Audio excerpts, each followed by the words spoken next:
Well, hello, everybody, and welcome back to Pause It For Me. I'm here with my gal, Hannah. Hello. Today, we have a very special guest, our first guest on the podcast. You'd think, after 14 some odd years of friendship, that I would know how to pronounce his name. But, in his opinion, I don't think that I do. But, nevertheless, you know him, you love him. Well, maybe you don't know him, but you're going to love him soon. He may have only rated Scott Pilgrim vs. the World 2.5 out of 5, but he's at least 2.5 times smarter than me, Firas. Hello, everyone. My name is Firas, or as Andrew called me, Firas. Firas. Firas. Did I say it right? No, it's okay. Firas. I like the way you say it. What? Firas or Firas? Firas. Okay, which one's more wrong? The second one. Because Okay. the first one, at least, there's an attempt. The second one is just like, it's completely different. But Okay, well, welcome, you.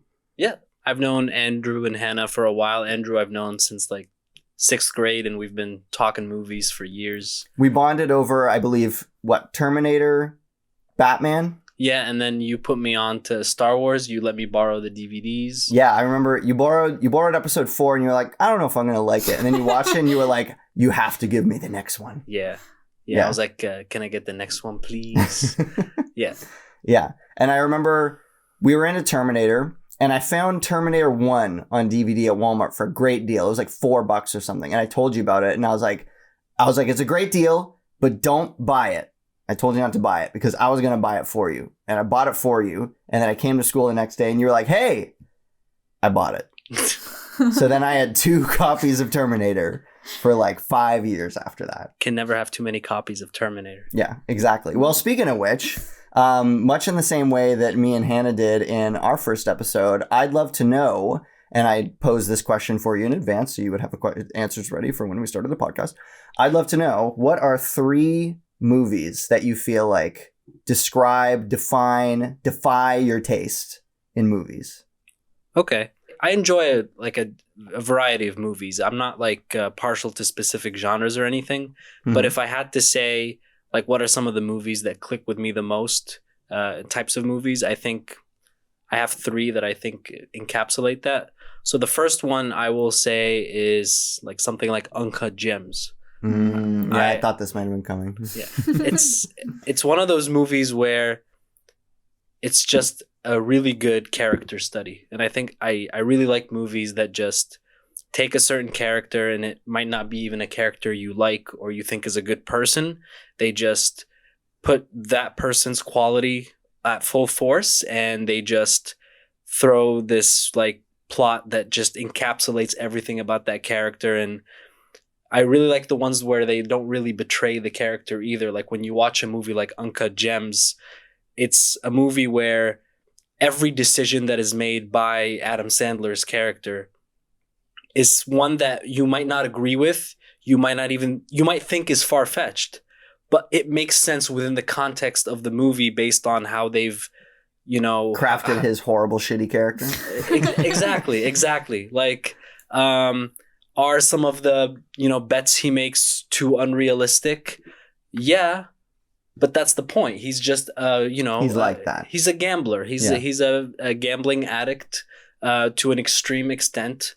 What's his relationship like with his family and how his gambling affects that, and his relationship with his wife and the situations he puts himself, how much in danger he puts himself. Like, it's really something like for you to get like really engrossed in a character like that. And I think Uncut Gems is just a more recent one. And, there's been movies throughout the years, like even as far back as you go, like the Godfather movies, those Michael Corleone, like I view those movies as character studies more so than I'm just enjoying the plot, because you get to see a character, change or not change, you know what I mean? And see how, how they evolve and how they regress. And I think character studies are really good. And the Safdie brothers have done that with Uncut Gems. They've done it with Good Time. Yeah. So like those kind of movies really click with me. That's an interesting answer, because I feel like the movie that we watched today that we're going to be discussing a little later, The Conversation, I consider that to be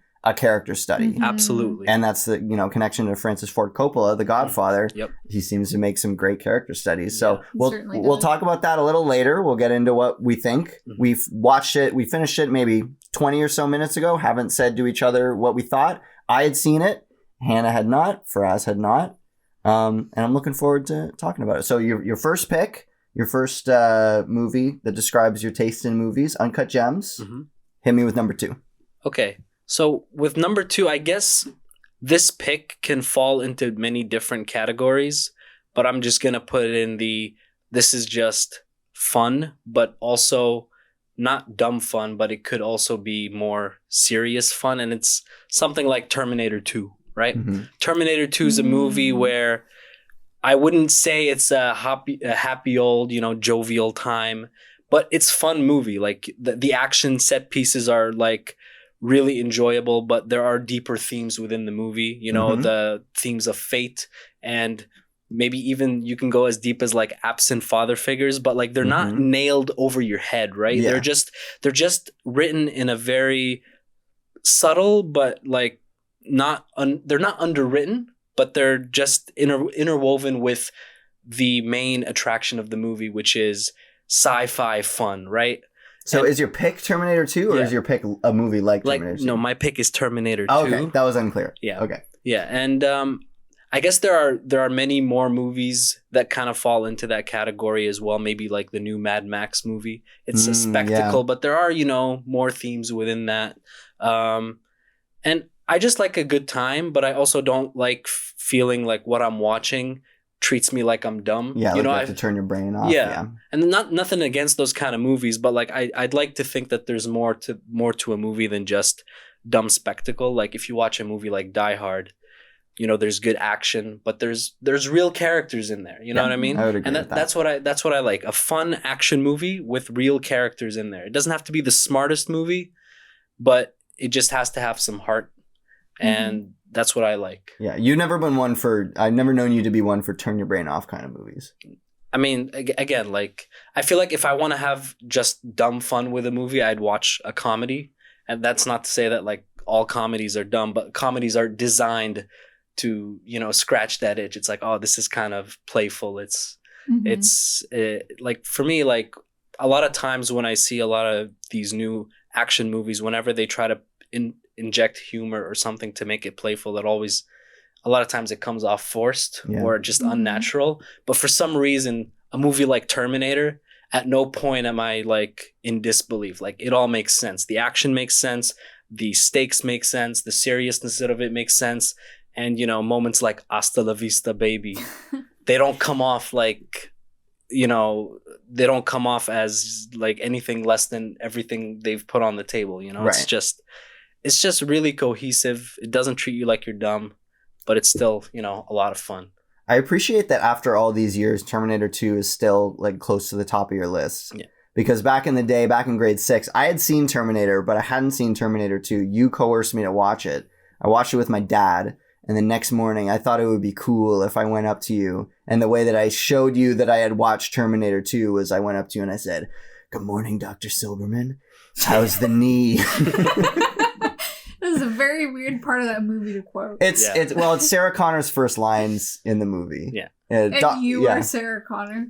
Well, she's a strong, badass female character. So Sarah true. Connor's awesome. And it's not forced. Like nothing it's just cool. What I mean? It's just these characters exist and they're believable. They're written well. They have, flaws and they have redeemable moments, and it's just really fun. I feel like Terminator 2 has always been, like, when I was young, it was, like, clearly my favorite movie. And then I went through these phases where, like, is it my favorite movie? No, there are, like, all these artsy-fartsy movies that are, like, trying to be more. But now looking back at it, I don't think there's a movie that I've seen more than Terminator 2. It's just, like, you throw it on and I could probably recite every, like, line of dialogue. You know what I mean? Heck yeah. Yeah. So that would be my second pick. Still a strong movie after all these years. Me and Hannah watched Terminator 1 and 2, I would say early in our relationship. Never got around to watching Terminator 3. Well, isn't it sort of like the lesser movie? It's certainly lesser. Because like the first two were like pretty acclaimed. Yeah. For what they were. So I mean, maybe not quite as lesser as Terminator Salvation, but Good sound design in that movie, if nothing else. I think Terminator 3 kind of falls into the category of the alternative to what I was like, what I like about Terminator 2. And I was saying the alternative is the turn your brain off and kind of just goofy action movie. That's what Terminator 3 falls into for me. And again, that's not to say that like there's anything wrong with that. You know, it's good. Sometimes in the right moment, it's good. And I think with Terminator 3, I might be biased because I already like some of these characters, so I'm more willing to forgive. But if I didn't have the attachment to Terminator, would I give it a pass? I don't think Probably so. not. I don't think so.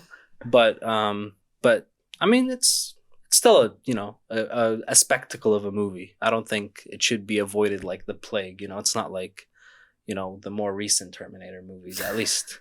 Right. At least they feel like I don't know. I never even saw. What was the one? Dark Fate. I never even saw. I didn't even try. No, yeah. At a certain point, you just have to realize, like, if you're rebooting a series over and over, and every time it's not working, it's maybe people are just over it. You know, people, you know, they look at the first couple of movies so highly that it's like, that's, you know, there's no way you could surpass that. Yeah, for sure. So, pick number 3. Hit me with it. Pick number 3. I'm going to go with Old Boy. Ooh. Interesting okay, choice. we watched that fairly recently. I think we watched that, me and Hannah, like just before we started the podcast. I had, of course, seen it already.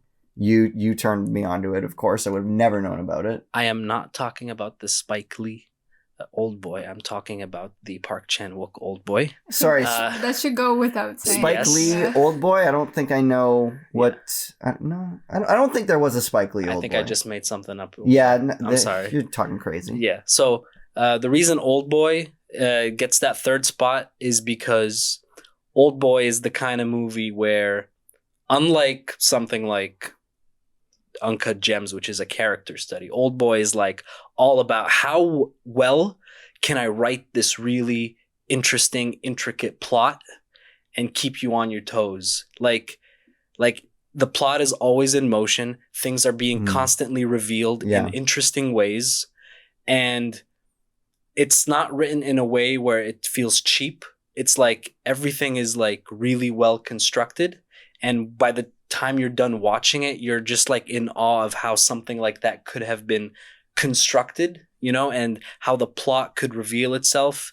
And if you haven't seen Old Boy yet, the original South Korean movie, I really think it's not like a light watch, I will say. No, not at all. But if it's you're not willing, a good time. if you're willing to experiment, it's really something else. And I think other movies that fall in this category are maybe something like Christopher Nolan's Memento. Again, another movie where the way the plot is revealed is the experience. You know, how is information revealed to the viewer, and how does it connect to the overall themes and the characters? And other movies like Park Chan-wook is a master of this sort of storytelling. Like one of his most recent films, The Handmaiden. Again, another movie where the way that information is revealed is the structure of the movie, the way the plot is written is really, really unique, and it gives you like, it makes you feel smart watching it, and at the same time, it's not like the movie is you don't feel like you're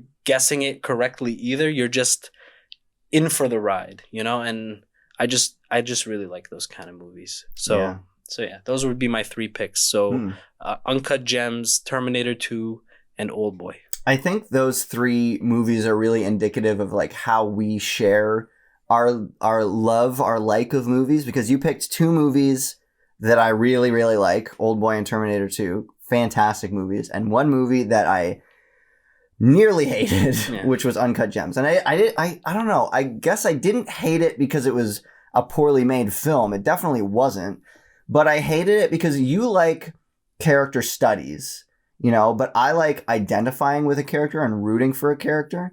And I found that there was so little to root for with Howard. I was like not on his side at all. I did not care what happened to him. So then at a certain point, I was like, why am I watching this movie if I don't care what happens to the main character? And I know you really disagreed with that logic of watching that movie. I mean, like for me, I can't say that a movie, I have to 100% identify with the main character, because it's very hard for me to 100% identify with a character. A lot of characters are written in a way where they're a little larger than life compared to other, like Howard.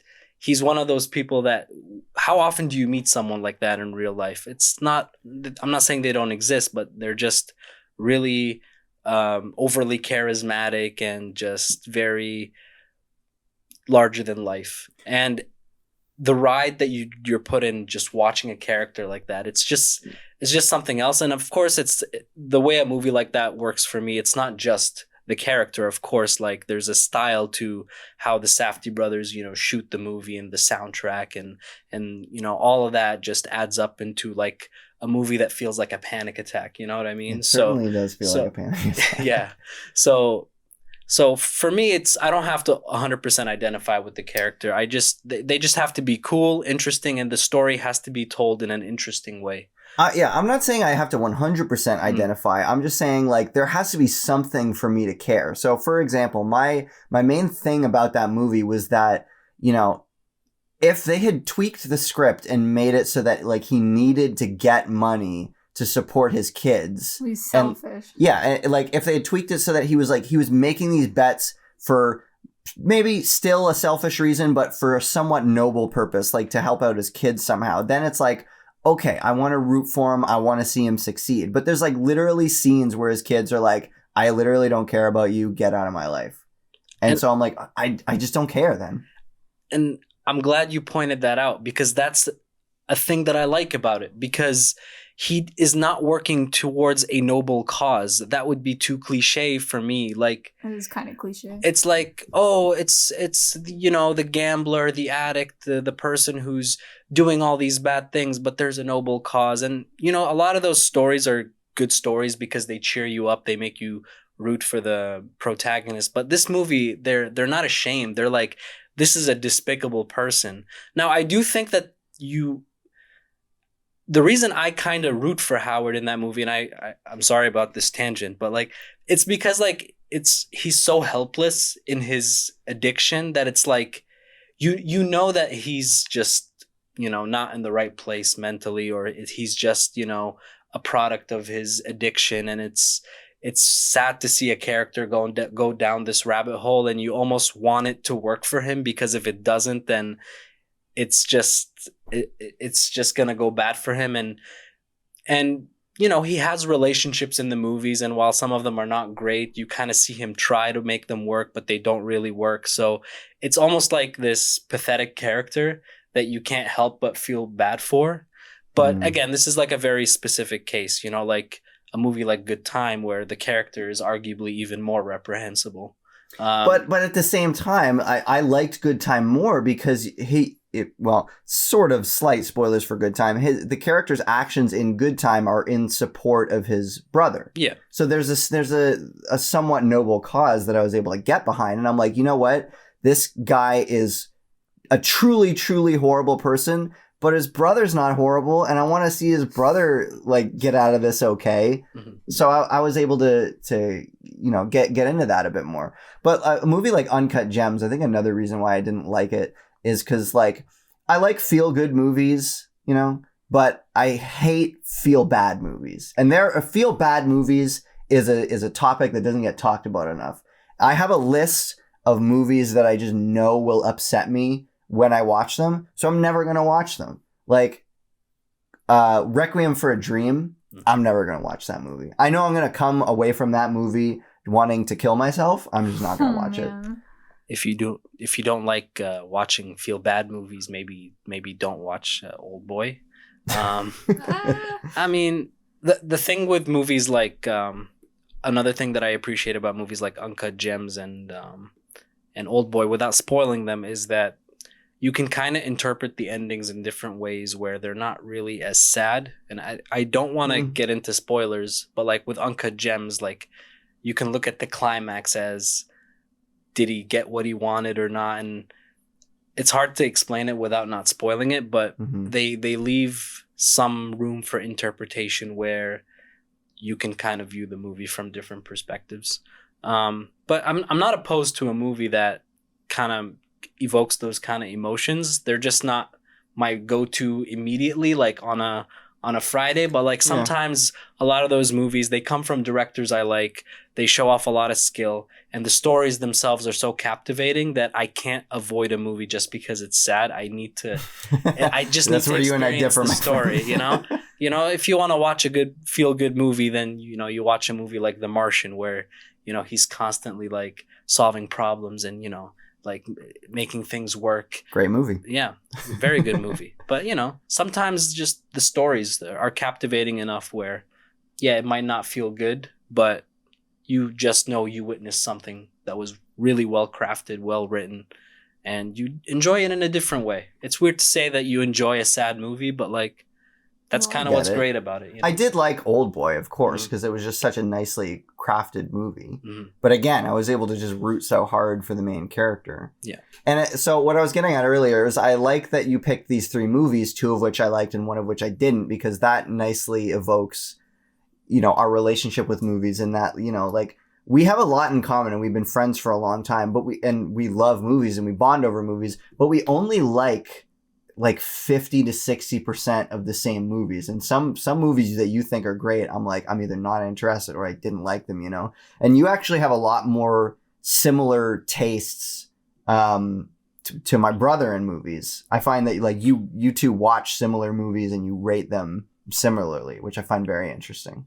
Yeah, I think my tastes are like somewhere in between. I mean, you mentioned previously on the podcast that you say your brother likes movies like they're thinkers movie, they're for the head, and you like movies for the heart. Yeah, and it's like, why not both? Why not? Why not a movie that makes you think but also has these really likable characters? On one end of the spectrum, you can have a movie like Forrest Gump.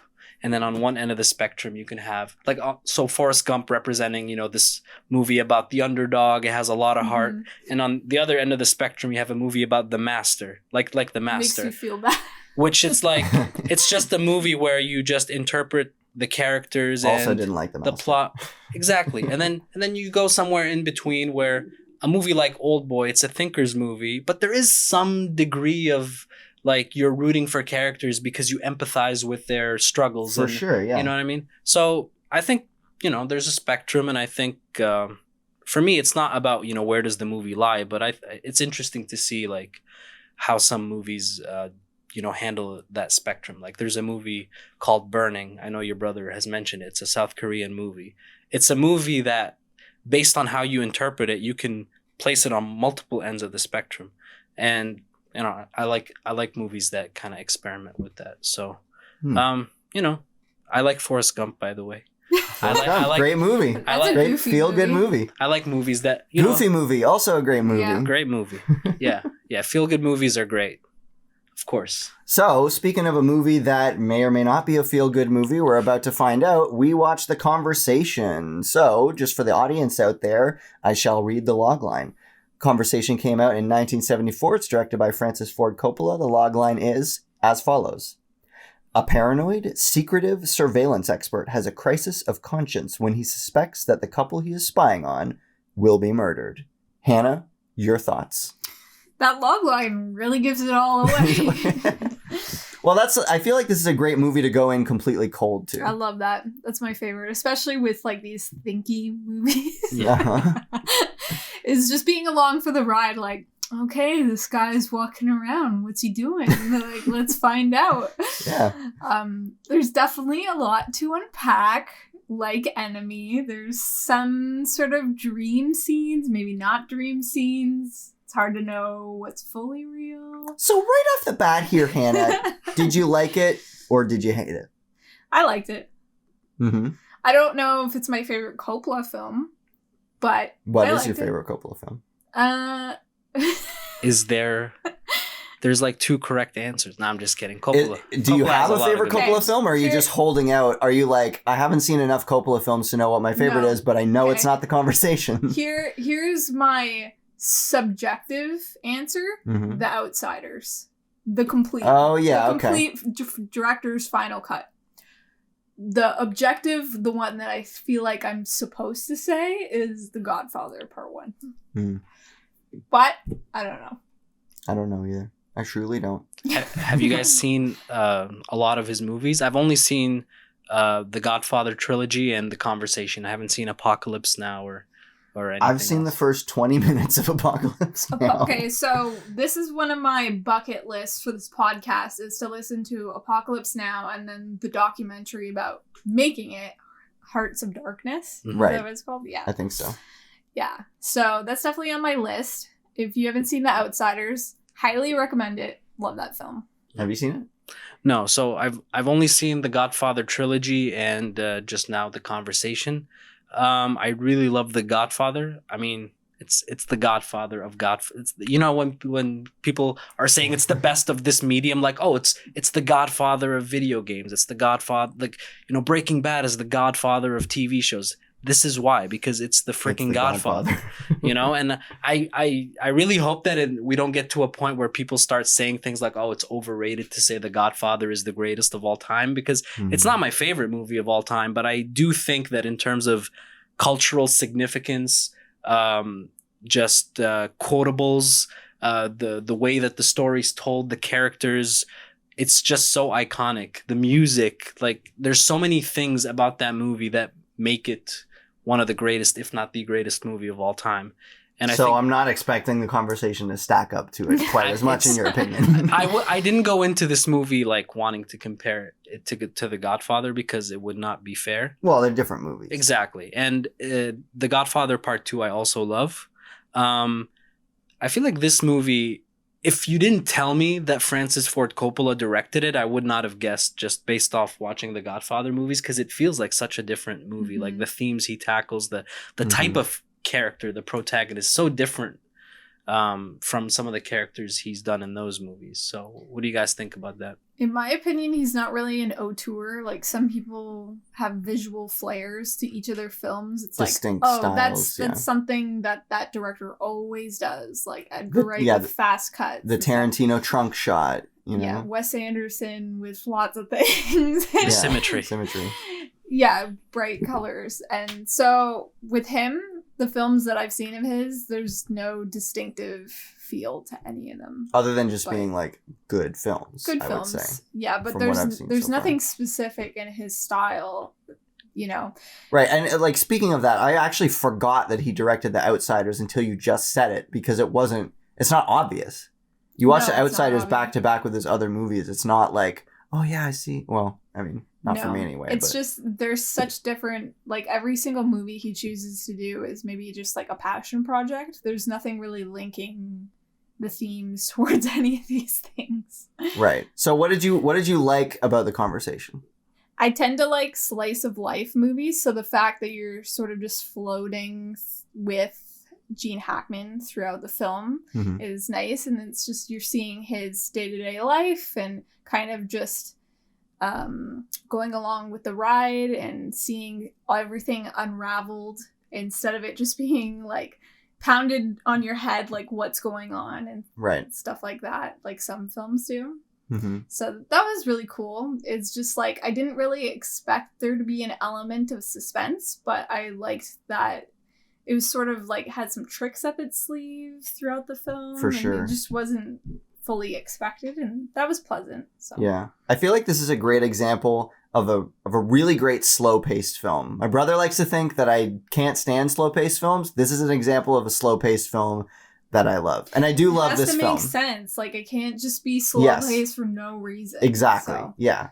I think something interesting about this movie, and maybe it happens more often than I believe, but it feels like movies of that era, when they go through their character studies, they just allow the character to, go through different settings, meet characters. You see characters for like one or two scenes, and then that's it. You don't see them anymore, and those characters just serve as a foil or something. Yeah. Like when you watch Taxi Driver and Scorsese's character in the cab, like you only see him that one time, but like it matters. Or like or movies like The King of New York, like you just have these like instantaneous moments where characters just they interact with specific tertiary characters for one or two scenes, and then that's it, and it just adds on to their character. And you see that in this movie with, for example, what I believe is the girlfriend character Yeah, in the Terry beginning. Garr, Yeah, an actress, yeah. you only see her once, you know, and like some of the friends he meets, you see them in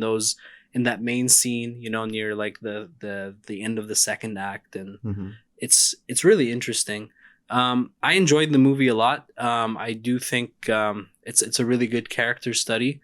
I do think that it feels a little slow, but I think some of those parts they serve the plot and they serve the character development really well. For sure. I do feel like some parts maybe they didn't need to be there, or they didn't seem super essential, but it's kind of nitpicking at that point. I think it's really nice, like, just to kind of like, it's really like brave to have such a weird closed off character as a primary protagonist, because not only does he, like, in this movie, this character, Gene Hackman's character, he doesn't let anyone into his life, and in doing so, he doesn't even let the viewer into his life that much. You know, we ultimately, all we know is that he's a closed off character who doesn't like revealing much about his life. He's super private, which is ironic given his line of work, where he just spies on people's personal lives. Yeah. That was really clever. I found this character so interesting because he was so contradictory. Because, like, he's so private, and yet he, like, basically has nothing to hide. He has, like, no secrets. And he doesn't want anybody to get close to him. And he doesn't want anybody, like, eavesdropping and finding out stuff.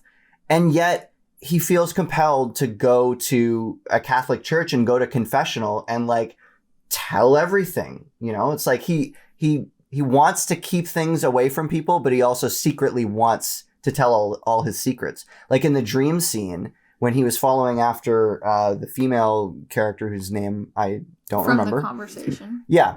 In the dream scene, he's just like following her, and he's just like, oh, I had some stuff going on when I was a boy, and some crazy stuff happened. He's like laying out like all the things that I think he feels like are his secrets.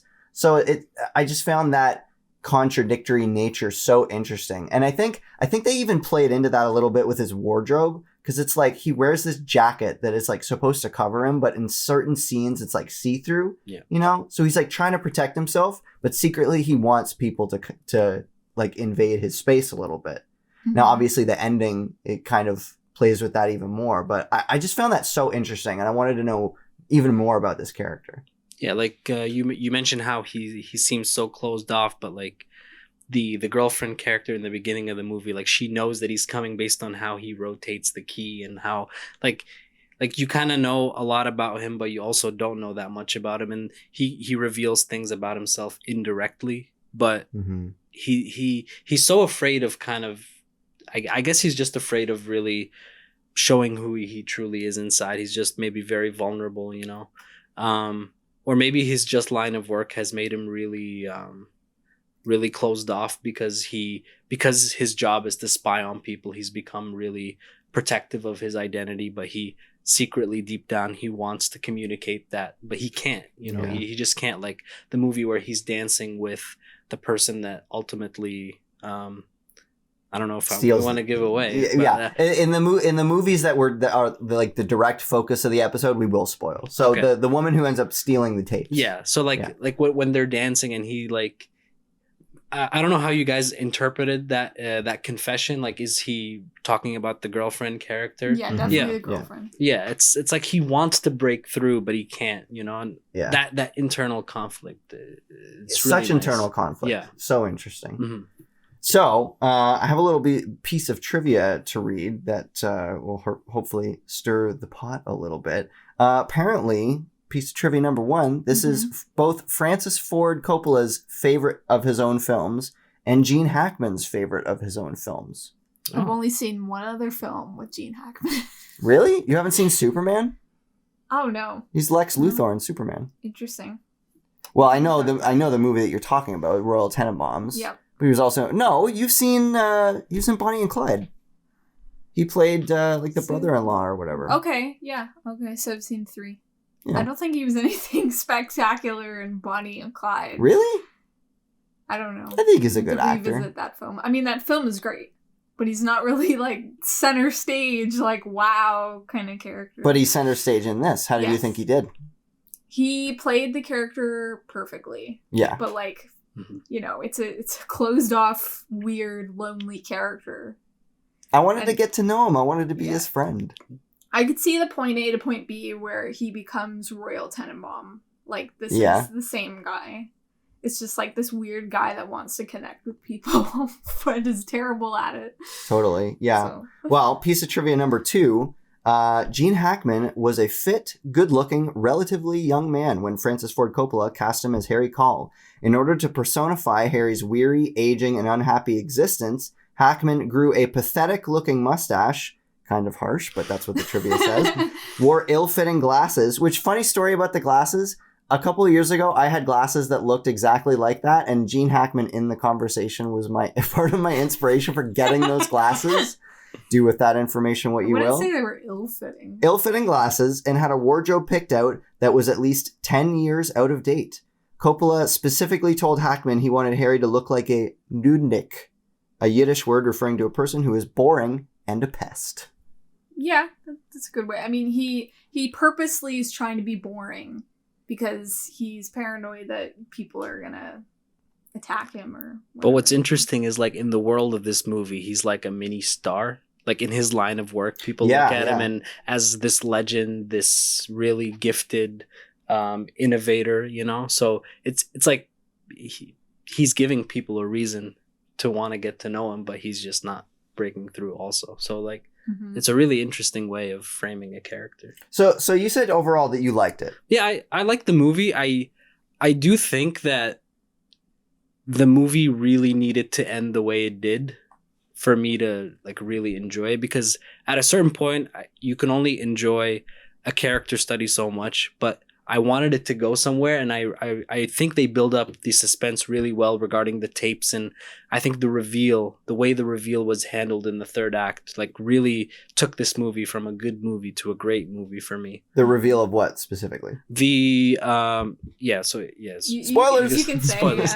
The reveal that, because when you watch the movie, you are expecting at least to think that he's spying on this couple.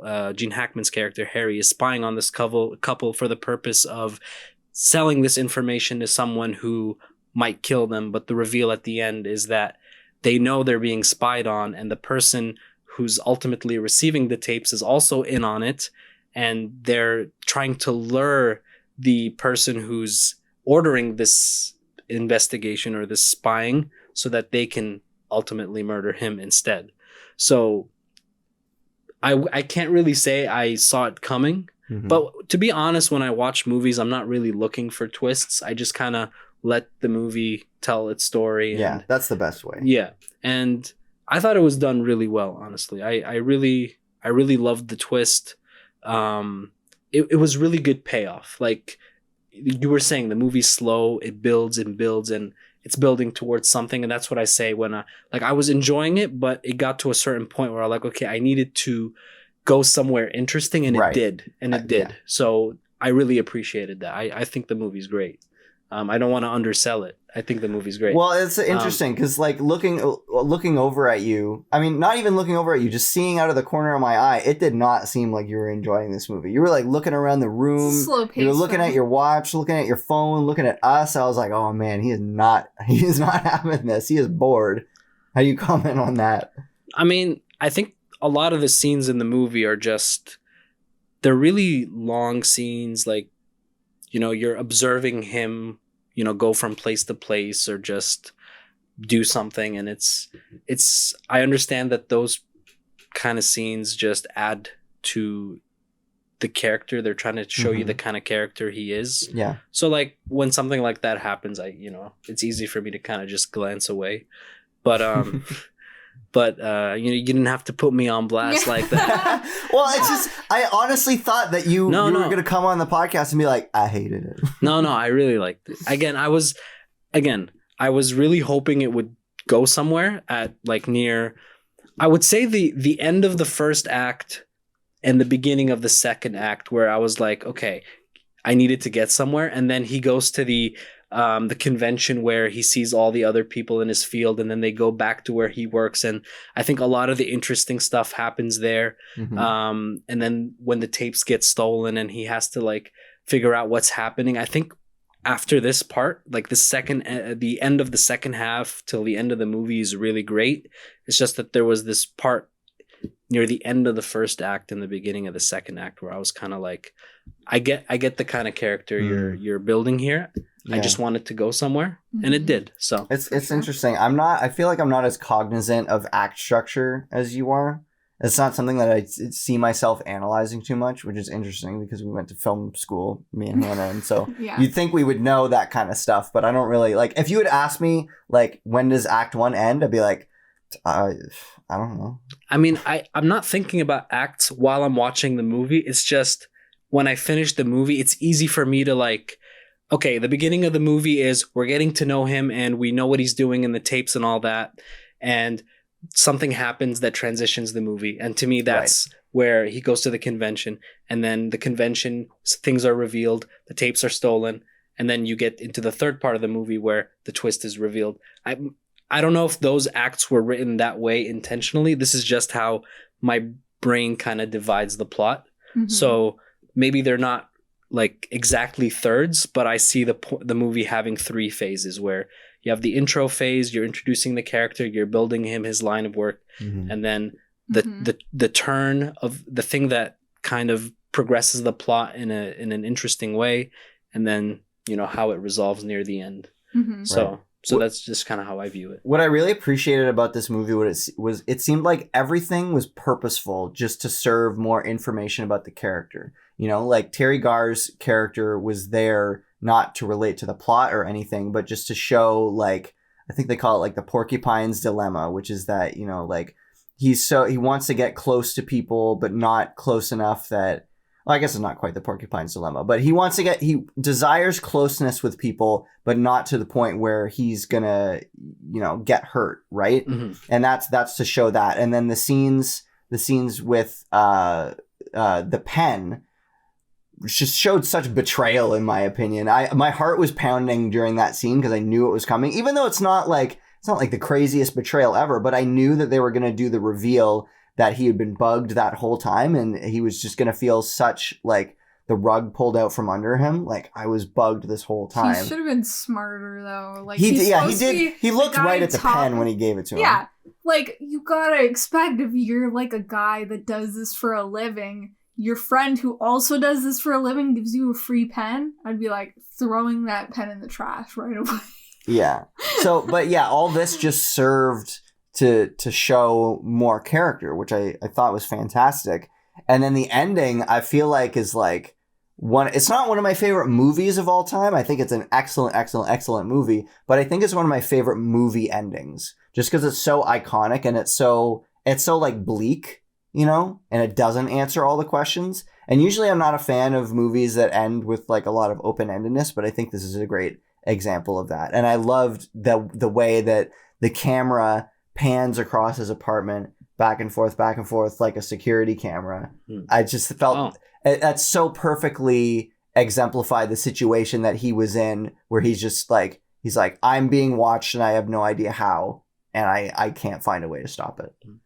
I felt like in a way that the whole film was kind of like we were surveilling him. Like, yeah, so right from the beginning. He was recording them in the park and you would hear like the snippets of what they were saying. And so the film is kind of like that, where you see these snippets of maybe him at church and he's like, you know, I'm upset about what I'm doing at work. Someone got hurt before, and then they allude to it later on. And so you're just slowly unraveling what's happening like he is with his cases. Yeah, I loved the slow unravel, both with the character, and I thought it was really nice how they chose to not show the audience every piece of the conversation right up front. You slowly like chip away at it and hear like bits and pieces as the film goes on, to the point where like only by the time the scene comes where he's sleeping with the woman in the green dress I think that's when you hear the conversation play out in full, and that's towards the end.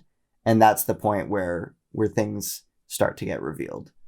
It's interesting, like, you picked up on the pen, because for some reason, it never occurred to me that like he was being bugged at that point. But it seems obvious in retrospect. Well, that's the thing is I had seen it already, didn't occur so to the it character. probably No, didn't of occur course. to me the first time I saw it. But yeah. I think it just like I think he was it just because he is a professional in his field, but also he was just so preoccupied because he knew he was being followed and monitored. Which again, it's a clever way to flip the switch on him because that's his job, right? The one thing that I did kind of see coming, and it didn't hurt the movie, was the fact that he was being manipulated by the girl in the green dress. Well, that's funny because I had seen the movie before and I forgot that part. So Okay. I didn't see it coming. It just seemed weird to me that she was so insistent on getting close to him. What, you didn't like that mustache, man? I mean, You didn't think I she feel was like all he was over like it? falling asleep and listening to his recordings, and Yeah. she's like, "No, I gotta have you." yeah, I'm gonna tuck you in and then get undressed and then it's like it feels like he should have known, but He definitely should have known. He should have known, but that's the thing is like every time the character lets his guard down, he gets burned, and that's exactly why he's so hesitant to give up so much information. Like he has all the locks on the door, and he doesn't like the landlady coming in and giving him a bottle of wine, even though it's like a totally nice gesture. Mhm. And there is absolutely nothing in his apartment worth hiding. He's just like, I don't want people in here. Yeah. don't want it. Well, I mean, if he's been a part of 2 cases where people got murdered as the result, I could understand his hesitation. Yeah. Especially like he doesn't want his girlfriend coming to his house. It's like, well, I don't want my girlfriend to get harmed by my line of work. Or what if she's like a double agent and, asking too many questions?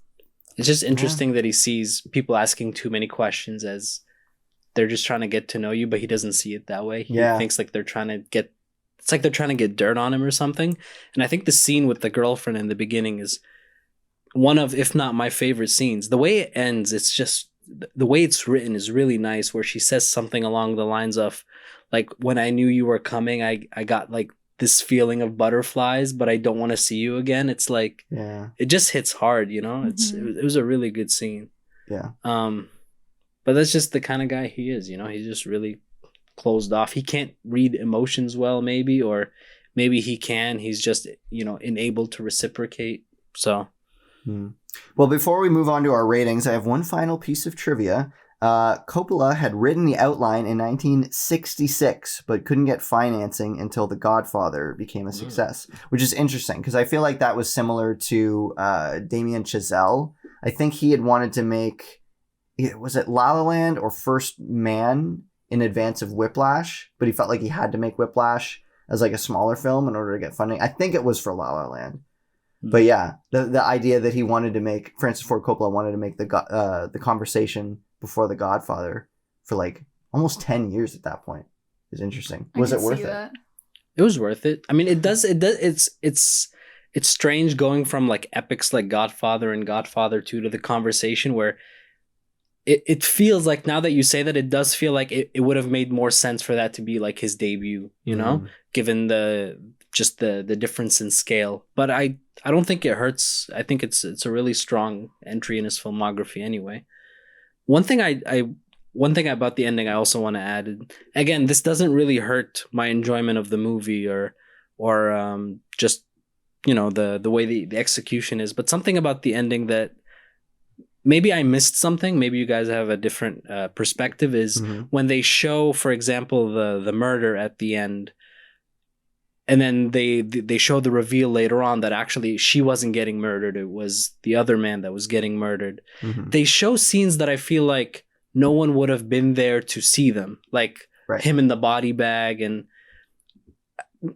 I wonder why like you think that was included. It just feels like, why include a scene that no one would have been there to view except those people? You know what I mean? Because you wouldn't have seen it. My thought was it was Gene Hackman's character trying to fill in the blanks of what he didn't see using the information from what he did see. So he saw the handprints on the glass, and he saw, I guess, the blood in the toilet. And I think it was him, once he realized that it was Robert Duvall's character, it was Robert Duvall, right? Robert Duvall's character who had died. I think it was him trying to like think through it and like suss out the situation and be like, oh, well, it must have happened like this. If I saw this, it must have been like that. Okay, like that. So I think it was his imagination trying to fill in the gaps. That's how I interpret it. So they're not trying to show us literally what happened. It's just how he views it happened, most likely. Yeah. Mhm. Yeah. What he Okay. thinks happened. Okay. Yeah. Which is, it's not just what he thinks it happened. It's what actually happened. It's just how he views it, maybe, like how he Mhm. imagined. Okay. Yeah. Cool. Essentially, yeah. So let's get to our rating. I originally rated it an 8 out of 10. Yes, that's right. I rate movies out of 10, not out of 5. That's just me. 8 out of 10. I think I would maybe bump it to a 9, maybe. But what about you, Hannah? I would say it's a solid 8 / Out of 5? That's high praise. Yep. /4 out of 5. Yeah. Okay, good to I'm a hear. little more not lenient, the opposite of lenient on Stringent? movies. Yeah. Conservative. Yeah. So to me it was good, but it wasn't like knock my socks off, but it also wasn't like average. It was a bit above, so I think like 8 out of 10 is pretty fair. Interesting. Mhm. And you? For me, I would say it was pretty great. Regarding ratings out of 5 or 10, I just kind of use whatever, platform I'm using. If I'm on IMDb, it's 10. If it's Letterboxd, it's 5. Right now, I'm mostly on Letterboxd. I give it 4 out of 5. I think it's really strong. I can't give it higher than that because for me, once I give movies the 4.5, 5 stars, you're entering that I can't wait to see it again territory. This really Yeah, I floored agree. me. And while I do love this movie, and I think it did a lot of great things, especially in how it handled the character, the character study, the ending especially, I just don't see myself itching to rewatch it anytime soon. But if someone said, hey, I haven't seen this movie, do you recommend it? Do you want to watch it? I would watch it again. Right. Um, I hadn't seen it in a couple of years Mhm. since my I would last time watching it recommend with it my for dad. sure. Yeah. I mean, I was psyched to watch it when you said you wanted to watch it. Yeah. Um, I've always wanted to watch it just based off the talent involved. And also you get to see, an early glimpse of Harrison Ford before Star Wars. You get to see Yeah. one of the few performances from, I believe his name is pronounced John Cazale. He was in only 5 movies, those being Godfather 1 and 2, Dog Day Afternoon, The Deer Hunter. And interestingly, he was in only 5 movies, all of them Best Picture nominated. That's a pretty good, short-lived career, but who can say they've been in 5 classics, Yeah. 6 classics. For sure. Most of those movies deserve the Best Picture nominee. Some of them don't. Deer Hunter. It's a good movie. Hannah, you haven't seen Dog Day Afternoon, right? Or have No, I don't really like Al Pacino though. you? Okay, I don't like Al Pacino either. Even in, in Godfather, he's Okay, fine. in In Godfather, Scarface, he's good. ugh. I think saying in Godfather he's fine is such an It's understatement. been a while since I've seen It's the a first flawless Godfather. performance. I've never seen the second Godfather. Sorry. But Dog Day Afternoon, also did not like him in Serpico. Serpico was You liked boring. him in Glenn Ross. I liked him enough in Yeah. Glenn Roth. But He's alright. in Dog Day Afternoon, he's good. That's a movie that's worth Why? seeing. Great script. Why? You're just Why gonna is have to he watch good? it to find Why? out. And you'll love it. You'll love it as much as you love me. I don't think I'll ever like a movie that much. Well, it is a lot. Fair. Exactly. Very fair. Oh. But yeah, I mean, Firas, was it as good as you thought it was going to be? Was it better, worse, equal? I think it was about as good as I thought it would be. I didn't want to overhype it, but before seeing it, all from the director of The Godfather, and it was not that far off from him making those movies. He was still in that, creative mindset. But I would say I really enjoyed it. It wasn't better than what I was expecting, and it wasn't worse. I was, very satisfied. And I love Al Pacino. I think he's great. Really? I don't understand where this negativity is coming from. I think Have you 70s Al Pacino was 70s. one of the best to ever do it. Have you seen I don't Serpico? know. I've about seen that. Godfather 2, Have you Dog seen Day Serpico? Afternoon. I haven't seen Serpico, but I've There's heard where great the things. negativity's coming from. I mean, that's just you. That is just me. But I think his action is too heightened. Like I think that's just too much. I think that happens I feel like that happens later in some actors' careers where they just become exaggerated versions of themselves, where in the 70s, like some of those roles, it might have been warranted. And when you watch a movie like Godfather, he's not really being over exaggerated. Maybe in some parts, for example, and Justice for All, like he might be a little, but like, yeah, nowadays he's a little more like exaggerated. But like, I view someone like Leo DiCaprio in the same way, where like early on he kind of had more of these nuanced performances, but nowadays I feel like he's just overdoing it, maybe. So what has he even been in lately since The Revenant? Well, he was in that. What was the Meteor movie? The Air Up There? I haven't seen that one. Don't Look Up. I've seen some. Yeah, Don't Look Up. I've seen some clips. It didn't really do anything like crazy for me, and I don't know. Like I like his like more recent performances, but I don't think they hold up to his older ones. Same thing with Al Pacino, and I think he is excellent. I saw it recently. I saw it as recently as like 2 weeks ago, because Andrew told me that they did not enjoy it. I loved them. We didn't finish it. That movie slaps. But what we saw of it sucked. It was excruciating. Like, I did not want to watch it, and like as soon as Andrew was like, I'm not enjoying this, do you want to switch it off? I'm like, yes, please. Give me a reason. Give me a reason to finish it. What's the reason? I mean, I feel like if you're not into it, you shouldn't force yourself to watch it. And well, thank you. I appreciate that. I mean, if you don't like it, you don't like it. You know, I didn't like it. It is what it is. I truly didn't. I just I just really like the movie because I think Pacino and De Niro, like the way their characters are introduced, they're so similar, but they're on opposite ends of the law. So you can kind of see like this sense of respect for each other. There are those scenes that they're just cool scenes, you know, like the one where like Al Pacino and his team go to this place and they're just like, oh, we're here because we're being watched. And like Pacino respects De Niro's skill as a thief. And then De Niro respects Pacino's skill as a cop, and like this back and forth. And I just really, it just feels cool. Like it gives these vibes that like not a lot of people give. And I think that's just Michael Mann's flair. It's his style. I loved Collateral for very similar reasons. And it's a long movie, but for some reason, I just never felt the length. I mean, there are some weak aspects of the movie. Like I didn't really care for, what's the actor's name? He was in Batman Forever. Val Kilmer. I feel like he was Jim Carrey. Yeah. He was the weakest link, but he wasn't like the lead or anything like that. And I don't know, I just like it. Like, you know, the diner scene is excellent. I feel like the movie's worth it just for the diner scene. The shootout is one of the best shootouts ever filmed, if not the one, like the best one. Like the guns just sound amazing. It just has a sense of style that, while I know some people can interpret as corny or just outdated, it just feels like something different. Like it feels like nothing, you know, is like it. I feel like if a movie is going to be long, it's got to have a really good reason for being long. Like Deer Hunter felt like an eternity. Truly. I think older movies just were slower paced in general, and then more recent movies are usually faster paced, less of a runtime. Batman was too long, in my opinion, the newest one.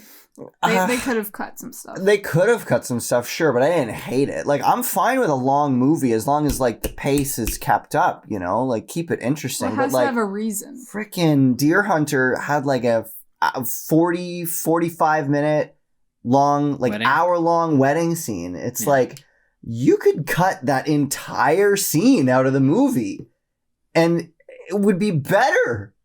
It's not like, oh, the movie would still make sense. It would be better without that entire, like, hour of wedding. Why did that have to be in there? It's too much. It's too much. I haven't seen the movie in a while, but I remember really liking it. And from what I remember, I guess the wedding scene was just there to set up the characters and the stakes so that when the bad stuff starts happening, there's a lot of weight to it.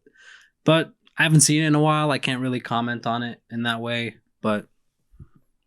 Well, if you want to see our ratings, reviews for movies like Deer Hunter or Heat or The Conversation, you can check out our Letterboxd accounts. I am Winesty on Letterboxd. Hannah is... Hannah Brennan. And Firas? I'm at Firas Darwish 96, I believe. So FirasDarwiche 96.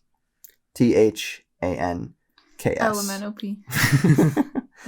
Awesome. Yeah. So we got to talk about what we're going to watch in the near future. Me and Hannah have a movie coming up with my dad that we're going to see. We're going to watch Elvis to celebrate his birthday. Other than that, we talked about maybe some anime, but nothing specific in mind. Firas, any recommendations? What have you been watching lately that you've been enjoying? I haven't watched a lot of movies recently. I watched Heat and Annihilation on a flight. Oh, Annihilation. That's a movie. That's another feel bad movie. If I'd have known how that movie would make me feel, I wouldn't have watched. Yeah. I've been mainly just catching up on not Breaking Bad, Better Call Saul. Yeah. Yeah, and I know that the half season is like restarting now, so the latter half of the last season is like just starting now, so I need to catch up. In terms of movies, a movie I mentioned it to you earlier that I really want to see. I haven't really had the time to see it because it's a behemoth of a movie. That's Sergio Leone's Once Upon a Time in America. It's a gangster movie, Robert De Niro. I really love gangster movies. Wait, was that like 70s or? I think it was later. What's your favorite 80s gangster movie? My favorite? Oh, geez. I mean, you better have a good answer here because I'm going to be picky. I mean, it would have to be The Godfather, I guess. Yeah, that's a good choice. The Godfather. I love Goodfellas. I know. I think you like it, Andrew, but you don't like super love it, maybe? Goodfellas? Yeah, do you like Goodfellas? I like Goodfellas enough. I recognize it's not like the most spectacular film ever made, but like I feel like Goodfellas is like the last... It's like the one and only... the way I'll put it is, if you're going to watch one Martin Scorsese gangster movie, it's going to be Goodfellas. It's not going to be The Departed. It's definitely not going to be Mean Streets. It's got to be Goodfellas. Yeah. Casino's great also. No. I like Casino. Too long. Another movie that had no reason to be that long. If it's entertaining, it's entertaining. Also, I guess The Irishman. The Irishman is excellent. Oh, okay. That I haven't seen. Yeah. The Irishman. It's like 4 hours. It's like, yeah, it's pretty, I don't know if it's that long, but it's pretty long. I mean, like a lot of these long movies, like me recently, I don't have like 3-4 hour chunks to watch a lot of these movies. So what I do is I kind of treat them like miniseries. Right. I have seen online that The Irishman is like, there's timestamps for where to divide it up as if it was like episode 1, episode 2. Yeah. And I hate to do that because I really want to experience it like it was intended, but just given my schedule, I don't really have the time. So I remember last year I had a rewatch of the Lord of the Rings movies and I just kind of broke them up because you don't have 3 hours to watch. I don't have 3 hours to watch like a movie in one sitting. Right. So was it the extended cuts of it was just what was on Netflix, which I think was just the theatrical cuts. They were perfectly, fine. I've only seen the extended cuts. Oh, really? And I didn't think they were that great. Too much filler. I don't think those movies need to be longer. I mean, especially like Return of the King. It didn't need to be longer than it already was too long. But I don't know. I feel like they don't need to be longer. Just the theatrical cut. If you ever need to rewatch them, just go for the theatrical cuts. Right. I think they're very good movies. I think they mostly hold up. Yeah. Well, again, I've only seen them once and it was the extended cuts. I think the running theme of this episode is that I'm not a fan of long movies unless they have a really good reason to be long. I feel the same way. I mean, you have ADHD. I don't know if that speaks to you just... I'm like sure it does. Fast-paced. I mean, I just want things to have a purpose and I want it to capture my attention. So if it's really long, that's fine. As long as it's like really fun. Or like engaging to watch it the whole time. Yeah. A movie I'm looking forward to that is most likely coming out this year in a official capacity is a movie called Decision to Leave. It's from Park Chan-wook, director of Oldboy and The Handmaiden. It premiered at Cannes, and I think he won Best Director. Ooh. So it's getting a lot of good reviews. I hope it gets a wide release soon, or it gets more accessible. Park Chan-wook is probably my favorite director, up there with Scorsese and Nolan. So I'm always looking for his movies. So that's one I'm looking out for. I'm definitely interested in watching some more Korean movies. Yeah, I'm on board. Yeah. Yeah, I think if you want a Bong Joon-ho movie other than Parasite, I think Memories of Murder is really good. If you want to watch more Park Chan-wook movies, I think they get a lot darker, but darker than Oldboy. Yeah, I think actually Joint Security Area might be a solid pick because it gets a little like wholesome at some parts, but it's still ultimately not a feel-good movie, but that's just comes with, the director. And I also really like I Saw the Devil. I believe it's getting an American remake soon, but it's a dark, violent crime movie, but it's awesome. You know what's funny about Oldboy that I didn't realize until my most recent watch, which I think was like at least the second, if not the third time I watched it, is that halfway through the movie he gets his hair done and he just stays with it the rest of the movie. I didn't notice that my first time watching, that his hair goes from like crazy messy to like really like nicely stylish and flat ironed. Sort of the transformation of his character, maybe. Well, it's just they just got it together. Right? I didn't notice, but it looks goofy now that I see it because I don't see him as like a really put together character. Anyway, everybody out there, if you haven't seen Oldboy, you might not like it, but I still recommend it. It'll definitely be unlike anything you've seen before. Yeah. That's for sure. I'll agree with that. Well, thank you so much, Firas, for joining us on this podcast. I hope you had a good time. Yeah, I had a great time. Yeah, really appreciate your perspective, and I'm glad that we were able to watch the conversation with you. And I'm glad we were able to have a conversation about the conversation. Yeah, for real. I mean, I only see you like once or twice a year at this point. So like in-person conversations are few and far between these days. Well, hopefully next time we see each other, we can have you on the podcast again. I'd love to hear your thoughts on Blade Runner. I'd also like to get my brother on there to talk about Blade Runner as well. Looking forward to that. Hannah, send us off. Zip, zap, zooey. Bye. Thanks for listening. Bye-bye.